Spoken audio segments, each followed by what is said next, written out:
Good day everyone! Kumusta pang lahat?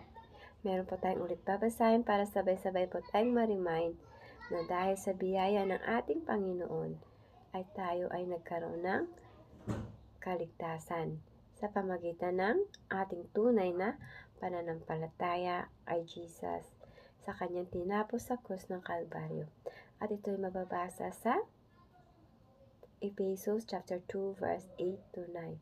Sapagkat dahil sa biyaya ng Diyos ay naligtas kayo. Nang sumampalataya kayo kay Kristo, kaloob ito ng Diyos at hindi galing sa inyo. Hindi ito nakasalalay sa mabubuti ninyong gawa upang walang maipagmalaki ang sinuman. Basahin po natin ito sa English. Okay po? Sa Ephesians chapter 2 verse 8 to 9. For it is by grace you have been saved through faith, and this is not from yourselves. This is the gift of God, not by works, so that no one can boast. Napakalinaw po sa ating binasa na dahil po sa biyaya ng Diyos, tayo po ay naligtas.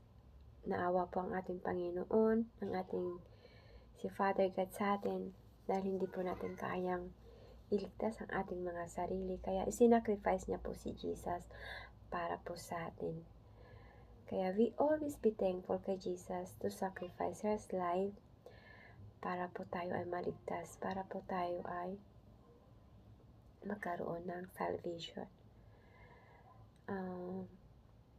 Ito po hindi nakasalalay sa ating mga mabubuting gawa para po wala po tayong may pagmalaki ni isa man sa atin na pagdating sa langit, sasabihin, ginawa ko yan kasi kaya ako nakarating dito. Ginawa ko ito kaya ako nakarating dito. Hindi po ganun. Kaya po tayo makakarating doon kung tayo po ay tunay na nanampalataya, naniwala sa tinapos ni Jesus sa krus ng Kalbaryo, sa kanyang death and resurrection po. Yun po yung magiging dahilan para tayo magkaroon ng kaligtasan, salvation. Kaya po, tanungin natin ang ating mga sarili kung tayo po ba ay tunay na nanampalataya sa tinapos ni Jesus sa krus ng Kalbaryo. Kapag tunay po tayong nanampalataya at naniwala sa Kanya, tayo po ay kusang gagawa na ng mabubuting gawa. Kasi po, naintindihan natin ang Kanyang pagsakripisyo ay hindi po ganun kadali.